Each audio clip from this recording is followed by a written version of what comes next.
Friends, Indiramma ఇల్లు తెలంగాణ ప్రభుత్వం అత్యంత పకడ్బందీగా అమలు చేస్తున్న హౌసింగ్ స్కీమ్ ఇది. అండ్ ఈ స్కీమ్ గురించి మీరు ఆల్రెడీ అర్హులెవరు, అప్లికేషన్ ప్రాసెస్ అయింది, ఏ స్టేజ్లో ఎంత పేమెంట్ పడుతుందని చెప్పేసి యూట్యూబ్లో చాలానే వీడియోస్ ఉన్నాయి. అండ్ అవి మీరు చూసే ఉంటారనుకుంటున్నా. అందుకే ఈ వీడియోలో సేమ్ టాపిక్స్ డిస్కస్ చేసి నేను మీ టైం వేస్ట్ చేయాలనుకోవట్లేదు. కాకపోతే కొన్ని టెక్నికల్ డౌట్స్ ఉన్నాయి. లాస్ట్ వీక్ నేను మా రిలేటివ్స్ ఇంటికి పోయినా అండ్ వాళ్ళకు కూడా ఇందిరమ్మ స్కీమ్లో ఇల్లు అలాట్ అయింది. కన్స్ట్రక్షన్ కూడా బేస్మెంట్ వరకు అయిపోయింది. అండ్ వాళ్ళతో మాట్లాడుతున్నప్పుడు కొన్ని డౌట్స్ అడిగారు నన్ను. లైక్ స్లాబ్ ప్రొజెక్షన్ ఎంత ఉండొచ్చు, ఎలివేషన్ డిజైన్ కొత్తగా వేయించుకోవచ్చా, ఓపెన్ కిచెన్ పెట్టుకోవచ్చా, 400 నుంచి 600 ఎస్ఎఫ్టీ ప్లింత్ ఏరియా అంటున్నారు కదా, అసలు ప్లింత్ ఏరియా ఎట్లా కొలవాలి అని చెప్పేసి కొన్ని డౌట్స్ అడిగారు. అండ్ అప్పుడు అనిపించింది నాకు ఈ డౌట్స్ మా రిలేటివ్స్కే కాదు ఇంకా చాలా మందికి ఉండే ఛాన్స్ ఉంటుంది కదా అని చెప్పేసి. అండ్ అట్లనే రీసెంట్ గా 400 ఎస్ఎఫ్టీ కంటే తక్కువ ప్లేస్ ఉన్న వాళ్ళకి గవర్నమెంట్ నుంచి G+1 కూడా కట్టుకోవచ్చు అని చెప్పేసి ఒక న్యూ అప్డేట్ వచ్చింది. వీటన్నిటిని కవర్ చేస్తూ ఒక వీడియో చేస్తే యూస్ఫుల్ ఉంటుంది కదా అని చెప్పేసి ఈ వీడియో చేస్తున్నా.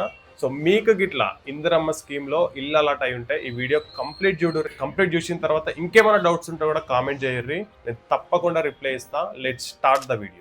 అండ్ ఇప్పుడు మనం డిస్కస్ చేసుకోయే ప్రతి పాయింట్ కూడా ఇందిరమ్మ ఇళ్ళ రిలేటెడ్గా వర్క్ చేసే ఇంజనీర్స్ ఉంటారు కదా, మా ఫ్రెండ్స్ ఉన్నారు, వాళ్ళతోటి కన్ఫర్మ్ చేసుకుని మరి ఈ వీడియో చెప్తున్నా. దాంట్లో ఫస్ట్ది స్లాబ్ ప్రొజెక్షన్స్ ఎంత వరకు ఉండొచ్చు.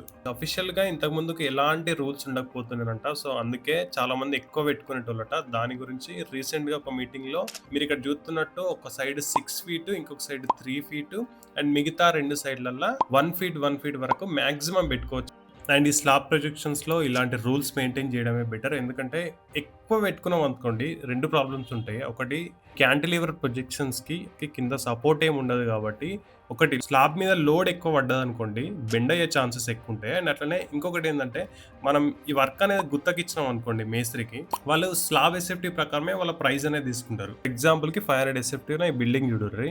అండ్ ఈ బిల్డింగ్కి మనం మెట్ల దిక్కు 6 feet, ముందట 3 feet, బ్యాక్ సైడ్ అండ్ సైడ్కి 1 feet మెయింటైన్ చేసినాం. అట్లా కాకుండా ముందట మనం ఇంకొక 3 feet యాడ్ చేసి 6 feet చేసినాం అనుకోండి, మనకు స్లాబ్ ఏరియా దాదాపు 96 ఎస్ఎఫ్టీ 100 ఎస్ఎఫ్టీ పెరిగే ఛాన్స్ ఉంటుంది. ఇప్పుడు మేస్త్రీ ప్రైస్ లో 100 ఇంటూ ఫర్ ఎగ్జాంపుల్ కి 1500 అనుకోండి పర్ ఎస్ఎఫ్టీకి. 1500 ఇంటూ 100 ఎస్ఎఫ్టీ అంటే 1,50,000 జస్ట్ స్లాబ్ ప్రొజెక్షన్ వల్ల మన కాస్ట్ ఎక్కువ అయ్యే ఛాన్స్ ఉంది. సో స్లాబ్ ప్రొజెక్షన్స్ మీకు నిజంగానే అవసరం ఉంటే వాడుకోరే తప్ప ఇట్లా అనవసరంగా వాడి బడ్జెట్ పెంచుకోకూర్రి. And next, plinth area size 400 SFT నుంచి 600 ఎస్ఎఫ్టీ మధ్యలో మెయింటైన్ చేయాలని చెప్తారు కదా. అసలు ఈ ప్లింత్ ఏరియా ఎట్లా కొలుతారని చెప్పేసి చాలా మందికి డౌట్ ఉంది. ప్లింత్ ఏరియా అంటే ఏం లేదు, ఈ ప్లాన్ చూడరు మీరు. అవుటర్ నుంచి అవుటర్ బీమ్ వరకు మెజర్మెంట్ తీసుకొని దాని యొక్క వైశాల్యం చూస్తే ప్లింత్ ఏరియా వస్తుంది. ఇక్కడ చూస్తే ఒకటి 25 feet ఉంది, అండ్ అట్లనే ఇంకొకటి 20 feet ఉంది. అంటే దీని యొక్క వైశాల్యం 20 feet ఇంటూ 25 feet అంటే 500 ఎస్ఎఫ్టీ వస్తుంది. దీన్ని మనం ప్లింత్ ఏరియా అంటాం. సో దీన్ని కొలిచే విధానం అయితే ఇది. అండ్ ఇప్పుడు మనం చూస్తున్న ఈ ప్లాన్ ఇందిరమ్మ ఇల్లు రిలేటెడ్ గా డ్రా చేసిందే. ఒకవేళ మీకు ఈ ప్లాన్స్ కావాలంటే చెప్పుర్రి, నేను నెక్స్ట్ వీడియోలో ఒక 2-3 ప్లాన్స్ గీసి ఎక్స్ప్లెయిన్ అయితే చేస్తా, ఇందిరమ్మ ఇల్లు కట్టుకునేటోళ్ళకు యూజ్ అయ్యేటట్టు. ఆ వీడియో కావాలంటే కింద కామెంట్ సెక్షన్ లో కామెంట్ చేయండి. అండ్ నెక్స్ట్ది ఎలివేషన్ డిజైన్ మనం ఇష్టం ఉన్నట్టు చేసుకోవచ్చా, ఇదైతే మోస్ట్ ఆస్క్డ్ క్వశ్చన్. నేను కన్ఫర్మ్ చేసుకున్నా మళ్ళీ అడిగి. ఎస్, మన ఇష్టం ఉన్నట్టు చేసుకోవచ్చు. కాకపోతే గవర్నమెంట్ కన్సర్న్ ఏంటంటే, ఇప్పుడు మనం ఎలివేషన్ డిజైన్ చేసుకున్నాం అనుకోండి, మనం అనుకున్న కాస్ట్కి అయితే చేయడు కదా మేస్త్రి, ఇంకొంచెం ఎక్కువ అడుగుతాడు డబ్బులు, కూలీ డబ్బులు ఎక్కువ అడుగుతాడు, మెటీరియల్ పోతుంది, కాబట్టి ఇంకొంచెం కాస్ట్ ఎక్కువ అయ్యే ఛాన్స్ ఉంటుంది. గవర్నమెంట్ యొక్క కన్సర్న్ కూడా ఇదే. మనం ఇంత చిన్న ప్లేస్ లో ఇల్లు కట్టుకుంటున్నాం అంటేనే మనకు డబ్బుల పరంగా కొంచెం ఇబ్బంది ఉన్నట్టు. మళ్ళీ ఎలివేషన్ చేసుకుంటే ఇంకొన్ని డబ్బులు ఎక్కువ అవుతాయి కదా, ఆ డబ్బుల్ని మనం ఎక్కడనో అప్పు చేయాల్సి ఉంటుంది, లేకపోతే లోనో ఏదో తీసుకోవాల్సి ఉంటుంది. ఇట్లా అప్పుల పాలు కావద్దు అని చెప్పేసి గవర్నమెంట్ యొక్క కన్సర్న్ కూడా కదే. సో ఒకవేళ డబ్బులు ఉంటే ఎలివేషన్ డిజైన్ అనేది టోటల్ గా మీ చాయిసే. గవర్నమెంట్ అయితే దీనికి ఎలాంటి రూల్స్ ఇవ్వలేదు. నెక్స్ట్, పిల్లర్స్ లేకుండా బిల్డింగ్ కట్టుకోవచ్చా. పిల్లర్స్ లేకుండా బిల్డింగ్ కట్టుకోవచ్చు, కాకపోతే గ్రౌండ్ నుంచి బేస్మెంట్ వరకు పిల్లర్ ఉండాలని చెప్పేసి అంటున్నారు. అదొకటి మెయింటైన్ చేస్తే సరిపోతుంది. ప్లింత్ బీమ్ నుంచి స్లాబ్ వరకు పిల్లర్స్ లేకున్నా ఏం కాదు.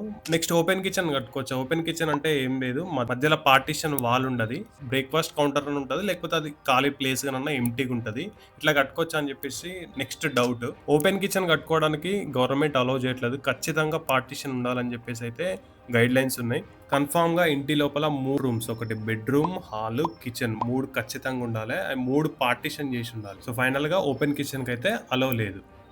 నెక్స్ట్ అప్డేట్ G+1 గురించి. ఎవరికైతే 400 ఎస్ఎఫ్టీ కంటే తక్కువ స్పేస్ ఉంటుందో వాళ్ళకి గ్రౌండ్ ఫ్లోర్ లో 2 రూమ్లు అండ్ ఫస్ట్ ఫ్లోర్ లో 2 రూమ్లు అంటే 200 ఎస్ఎఫ్టీ 200 ఎస్ఎఫ్టీ కట్టుకోవచ్చు అని చెప్పేసి రీసెంట్ గా అప్డేట్ ఇచ్చారు గవర్నమెంట్ వాళ్ళు.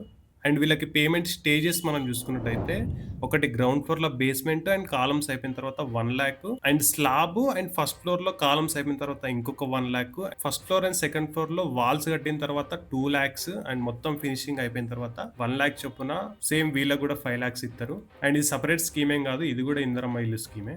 Next geo tagging and site change గురించి అంటే మనం ముగ్గు వచ్చేటప్పుడు లొకేషన్ మార్కింగ్ చేసుకుంటారు కదా! అది చేంజ్ చేసుకోవచ్చా అని చెప్పేసి దీని మీనింగ్. మీరు ఇల్లు స్టార్ట్ చేయకపోతే మీకేమైనా చేంజెస్ ఉంటే మీ దగ్గరలో ఉన్న అధికారిని కన్సల్ట్ అయితే వాళ్ళు అడిగితే చేంజ్ చేస్తారు. అండ్ అట్లనే అండ్ కట్టుకునేటప్పుడు కొంచెం అటు ఇటు జరిగినా కూడా ఏం కాదని చెప్పేసి చాలా మందికి డౌట్ ఉంది. అండ్ అది కూడా కనుక్కున్నా కొంచెం ఒక 4, 5 ఇంచెస్ అటు ఇటు అయినా కూడా ఏం కాదంట. కాకపోతే మొత్తానికి ఒక దగ్గర వచ్చిన ఇల్లుని ఇంకొక దగ్గర కట్టుకోవచ్చా అంటే అదైతే అలో లేదు. లేదంటే మీ దగ్గరలో ఉన్న అధికారిని కన్సల్ట్ అయితే వాళ్ళు క్లియర్‌గా ఎక్స్‌ప్లెయిన్ చేస్తారు. అది అలౌడా? కాదా? అనేది. అండ్ నెక్స్ట్ పాయింట్ 400-600 ఎస్ఎఫ్టీ అనుకున్నారు కదా! దాంట్లోనే స్టెప్స్ ఇంక్లూడా? లేకపోతే సెపరేట్‌గా కట్టుకోవచ్చా అని దీని క్వెషను. సో, ఈ 400-600 ఎస్ఎఫ్టీ అనేది just wall to wall dimension మాత్రమే. స్టెప్స్ అనేది మనం బయట కూడా కట్టుకోవచ్చు. No problem. నెక్స్ట్ ఇటుకలు. ఎలాంటి ఇటుకలు వాడుకోవచ్చు. ఇటుకలకి ఏం రూల్ లేదు. మీ మీ కంఫర్ట్‌ని బట్టి, మీ బడ్జెట్‌ని బట్టి red bricks, cement bricks, AC blocks ఏవన్నా వాడుకోవచ్చు. బడ్జెట్ తగ్గియాలంటే సిమెంట్ బ్రిక్స్ వాడుకోర్రి. లేదు కొంచెం మంచిగుండాలంటే ఎర్ర ఇటుకలు వాడుకోర్రి. దీనికైతే ఎలాంటి రూల్ లేదు. వీడియోలో నెక్స్ట్ పాయింట్ డిస్కస్ చేసుకునే ముందు ఒక చిన్న రిక్వెస్ట్. ఇప్పటివరకు వీడియో మీకు హెల్ప్ అయిందనిపిస్తే వీడియోని ఒక లైక్ జేయర్రి. అది నాకు చాలా మోటివేషన్ ఇస్తది. మోటివేషనే కాదు అండ్ ఈ వీడియో ఇంకొంతమందికి రీచ్ అవ్వడానికి హెల్ప్ అయితది. నెక్స్ట్ చాలా మందికుండే డౌట్ బడ్జెట్ ఎంతైతది ఇందిరమ్మ ఇల్లుకి? నేనుండేది సిరిసిల్ల. నేనిక్కడ పరిస్థితి చెప్పగలుగుతా. ఇక్కడ పర్ ఎస్ఎఫ్‌టీకి మినిమమ్ 1,500-1,800 వరకైతే నడుస్తుంది. ఆ లెక్కలో మనం చూసుకున్నట్టయితే ఇందిరమ్మ ఇల్లు మొత్తం కంప్లీట్ కావడానికి మినిమమ్ 12,00,000 అయితే మొత్తం ఇల్లు కంప్లీట్ చేసుకోవచ్చు. లొకేషన్ నుండి లొకేషన్ ఈ చార్జెస్ అనేది కొంచెం డిఫరెన్స్ ఉంటది కాబట్టి అండ్ తక్కువలో తక్కువ ఒక 10-13 లాక్స్‌లోనైతే మొత్తం కంప్లీట్ చేసుకోవచ్చు. ఒకసారి మీ ఏరియాలో ఉన్న ఎస్ఎఫ్టీ రేట్స్ అయితే కనుక్కోండి. సో, ఇది ఫ్రెండ్స్ ఈ వీడియోకి.